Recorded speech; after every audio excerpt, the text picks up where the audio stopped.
I've got it hooked up. You want to give it a try?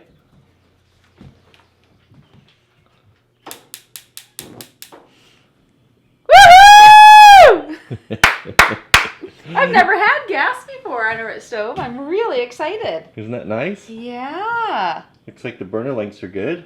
What is it going to be like to not cook in a crock pot and on a one burner butane? Well, you can start cooking on this now. So I think that this, if you turn it all the way to the left, that this is simmer. This is the simmer. It's Nice. got a separate jet, so it's really low. And then to the right opens up the second jet. I hate to say this, but I need to go watch some YouTube videos on this. On how to cook with gas? Yeah, and I want to make sure that I use it properly. I'm really excited.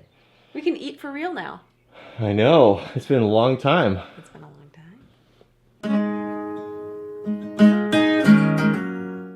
So today we're going to case this window, but being we're working on a log home, of course that changes everything and nothing will work.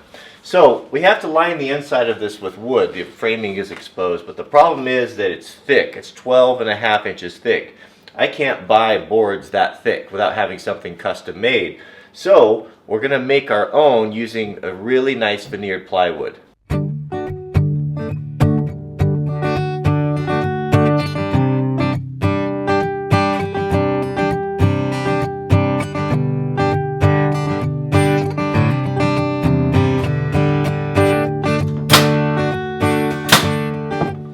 This here is a 3/4 inch birch veneered plywood. 50 bucks a sheet. Man, well, I mean, it's not that bad when you figure it goes a long ways. We get a lot of boards out of it. And to buy birch, oof, I don't even know where to find it, would be super, super expensive. Probably 10 times that, maybe 20 times that, if you could even find it. So, what a veneer is, and this is not something, I mean, this is nice. I mean, plywood, veneered plywood is a nice thing. There's a lot of furniture, high-end furniture is made out of it. They just use a lower quality wood or common wood like a fir, Doug fir, hem, and then they'll put a 1/16 or 1/8 of an inch, probably about 1/16 of an inch there of a veneered wood, of the real high dollar nice wood like the birch. Okay, so that's all fine and good on the top, even though this is going to be, looks like I've trodden all over this. You can see my tactical clog marks. That's okay though, because we're going to paint. This is just going to be painted, paint grade. So the problem we have here is these exposed edges. Yeah, we can see, we look across here, it looks beautiful, we have that nice birch, but when you see the edge grain up there, you can see that that is plywood, and that is not okay. So what do we do about that? Well, I'm going to show you here. So here you can see we've got the end grain of our veneered plywood there, but look at this. Ooh, how's that? How nice is this? I can't really take too much credit for it. This was my dad's idea. I was trying to figure out how I was going to find some wood, solid wood big enough to go 12.5 inches, and he said, why don't you just put the edges on there, on that veneer and edge on there like that. That right there is a very thin strip of real wood, of veneered, of what is this, birch veneer. See, that edge is finished. Now we've got a nice clean edge that we can use. So when we do our casing here, this will all come clear here in a minute, I'll show you. We're going to have nice wood there. We're not going to be looking at that ugly end grain. So this is what I used. Edge Mate. I found this at Home Depot. This is the stuff that my dad recommended. This isn't craft store nonsense here. This is actually a really nice product. It's made in America product, and it's real wood. It's real birch. If we see there, it's a very thin strip of real wood, and it's got a really great high quality adhesive on the back that's activated by heat. We're going to use Mrs. W's iron. She was not very happy about this, but I couldn't use my ski waxing iron because I had wax all over it. But I've done 2 of these, and it just worked like a dream. It's width-wise, it's 13/16. That's a 1/16 wider than our plywood, so we can trim it to fit, sand the corners a little bit. I don't know what that is in the metric system, but you have to figure that out on your own. 13/16 here. So plenty of coverage. What a cool product. Very simple to do. So I've left one left. It's typically what I do in videos, you know, when I've never done anything like this before, and I'll do the first couple and kind of figure it out, learn how to do it, so that when I show you, at least I have a little bit of an idea how to do it properly. But I think I got it pretty well figured out, and it seems to work really good. So let's do that. All right, this is going to be a tricky thing, videoing this here and doing this highly detailed work here while videoing directly into the light. I think we can do it here. Good thing it's YouTube. There's not a whole lot expected. All right, so what I've been doing here, what seemed to work pretty good, is to basically kind of cut this to length. If it's a little bit over, it's not going to hurt because we'll trim it at the end. Nice, huh?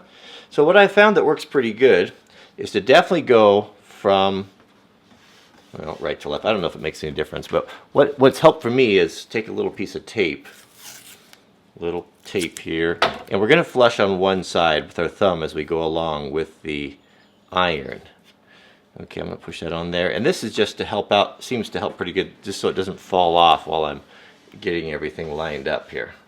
Same thing over here. We don't want to tape it solid, you know, because this is just keeping it from falling off the top, you know, because this is going to, as we glue it, you know, this is going to get longer. It's going to stick out there a little bit. This is what seems to been working pretty good for me. Okay, hold on. Now, if you're dominant, you're right hand dominant, you want to go from left to right.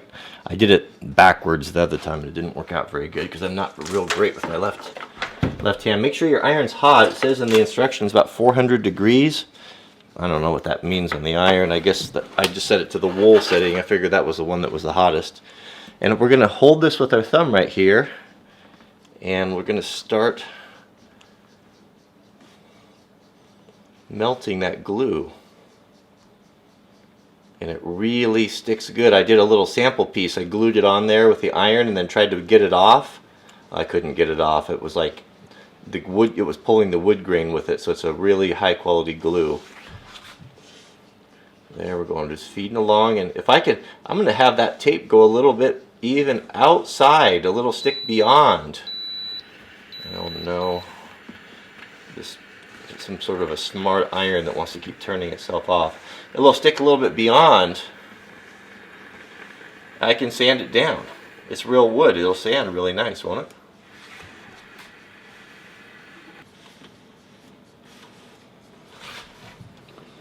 Now, that's why you don't want that tape on there, you know, because this thing's going to grow on us here.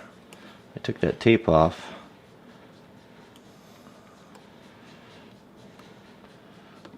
Just never know with this stuff. I guess I don't want to burn it, but I don't know how much is too much heat. Alright, so now push on there. Stupid. Push on there with follow it with a block of wood. After you go hit with the iron, and that'll press that down. So I think you can see that edge right there. This is the overhang edge. It actually looks pretty good, doesn't it? So we gotta trim this now. It looks good. I looked on there and you can see that glue is stuck. That block of wood that really is important, but it looks really nice there, doesn't it? This part in here is actually pretty simple. It works really good with the razor knife. So these Orcon razor blade knives, these are made for carpet layers. I've used these in my tool belt. These are the best utility knives. No tools to change the blade. Ergonomic, nice, but right there, you see how it's got that angle cut in there. So that's going to be important because that's going to help press as I cut in here. So I'm going to cut down. And I'm holding the blade flat to the plywood, and I'm using that angle of that tool handle to press in so it doesn't lift, so I'm not pulling the veneer off. Very nice. Great tool, very clean. I'll go put these Orcon knives in my Amazon store too at wranglermart.com. You can see my favorite tools that I like.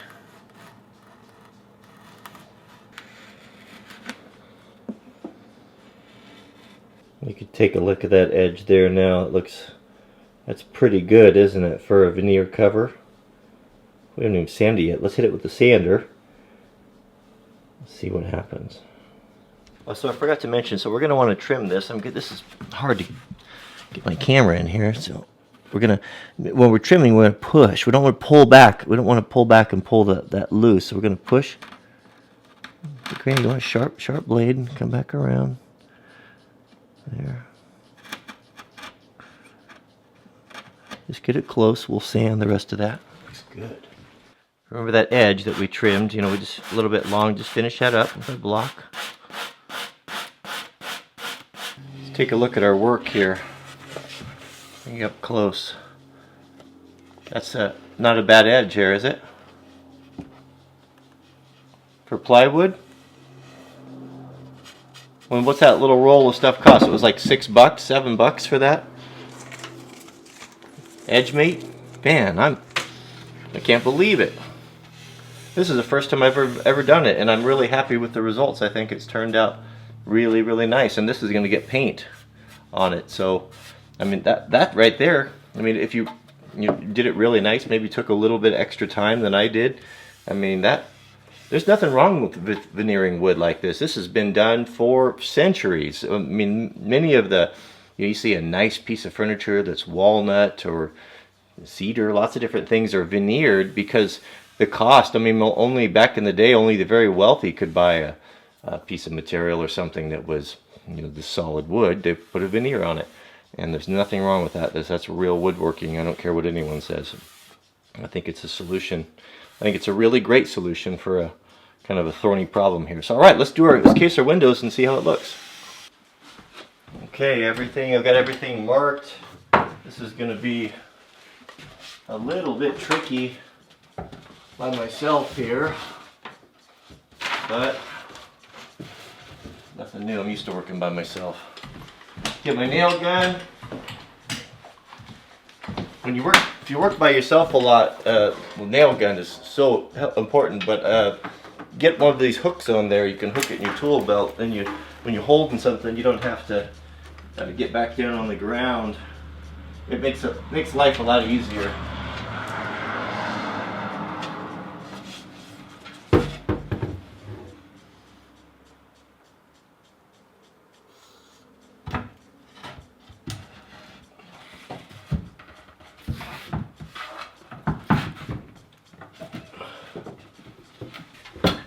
Okay, so put one nail in it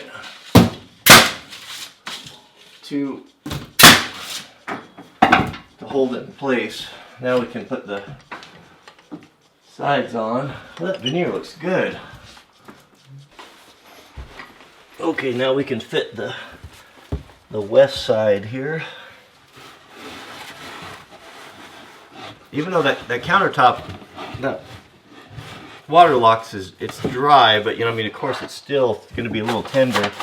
I put some resin paper down just to protect it a little bit more, so I'll place it down on the bottom. Sure hope I measured right.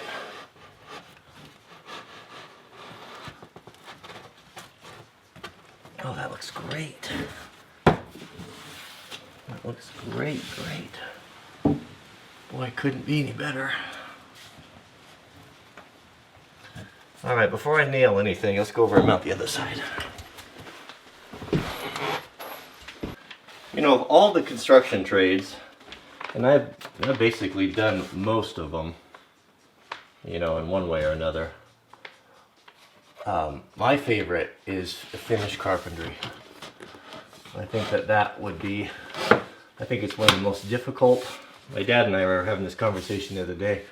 When growing up, I thought that the electricians, they had a really good job because they were always, they wouldn't really come in unless there was a roof on there, and they work is pretty clean, and they're always really good guys, they had good apprenticeship programs and stuff. But it's I don't want to insult electricians, but I don't think it can compare the skill required of a really good finished carpenter or just a general carpenter. I'm not talking about a hack framer, but someone who's a master carpenter, especially when you're working with remodels, because you have to, the job's never the same twice. You have to solve problems all the time. You have to come up with creative solutions to problems, and whether in plumbing, mechanical, or electrical, not so much. I mean, it's pretty well, there's guidelines established and you have to follow them. Not that there's not difficulties and challenges, but I just don't think it's quite the same thing.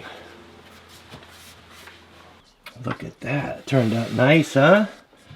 Really important this right here, that we're not sticking back or siding. If we cut, when you have crooked walls like this, you have to make compromises all the time, and you want to make sure that these stick out a little bit further. So, because we're going to put a nice looking casing on here, and that's why we had to veneer that, because we're going to have that 1/4 inch reveal, 3/16 reveal on there. We don't want to look at the end grain of plywood, but everything looks perfect. We're almost flush. We're just sticking out a little bit.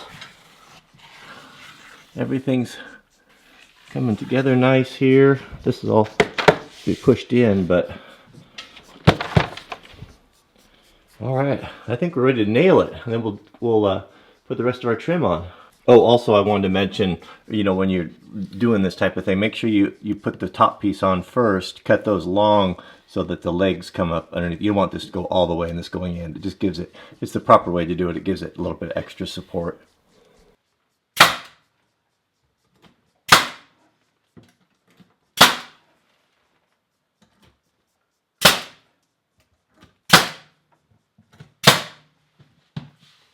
Don't get carried away with your nail gun.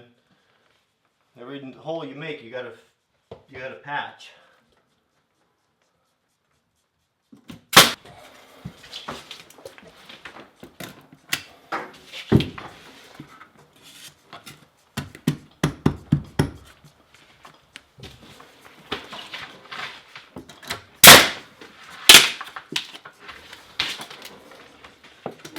Now this is why it was so important for me to do the veneer, is when we do our casings here, we're gonna have a reveal. I like 3/16. I think looks nice. And what a reveal means is right there. I've got it marked at 3/16. It gives us a detail. It gives us some texture, and just having that little stair step is really nice compared to just holding it flush, which just doesn't look as good. It's a little more boring, and it's not very nice. But that right there is nice. Doesn't that look good? Have that nice 3/16 reveal all the way around, and this is a very simple. This is kind of a country home, and it's the trims that I'm going to do are very simple, basically kind of a shaker style. I think it fits the house better. We've done very ornate, elaborate stuff with multiple layers, and I like that too, craftsman style, but not doing it in this house. So a little tool, I don't imagine they make these anymore. I don't know. Trim lock. I don't know. I bought this at a lumberyard 20 years ago, and I love this tool for the one thing for marking casing. So what it does is it's got a 3/16. Can you see it there? Hold it up there. You go, focus. A little dark. 3/16 offset built into it. So you just go right to your corner and you trace around there like that, and you quickly can mark that offset. Makes your job a whole lot easier. Made in USA Trim Lock Bench Dog Tools. Right there, there's that offset on there. Maybe someone can find those and put it in the comments, and I don't know. Well, I'd hate to lose mine.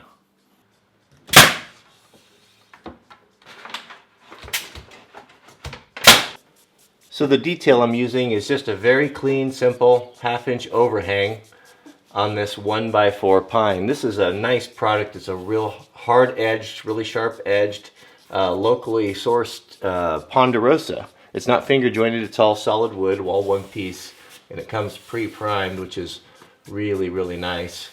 And I think that looks very clean and fits the home, the style of the home, really well. So it's Thursday, so you know what that means. There's only 2 more days until Mother Earth News Fair, Albany, Oregon. I'll put the description or all the information down in the bottom. But if you're looking for something to do this weekend, we invite you to come out. It's if you're interested in that type of homesteading, farming, alternative energy. I mean, they really are nice. You're going to meet some wonderful people. My family will be out there all weekend. And come on out, get your free pencil. Several people asked in the comments if I could send them an official Wranglerstar pencil. I'm sorry I can't. I would like to, but the only way you can get one is if you meet us in person. So, sorry, that's just the way it is. It'd be too many pencils to try to ship out. What else was there? There was something else I wanted to talk about. Oh, if your name was chosen as a winner of the tickets, those will be on you at will call. Will need you to respond to my email. I've set up wranglerstardiy@gmail with your email address, so we can make sure we get all that information to you. But your tickets will be in will call. So please respond ASAP if you want those. If you don't want them, if you're not going to be able to use them, let us know, and then we'll pick someone who will be able to use them. So, all right, that's it. Thanks for watching, and we'll see you guys on the next video.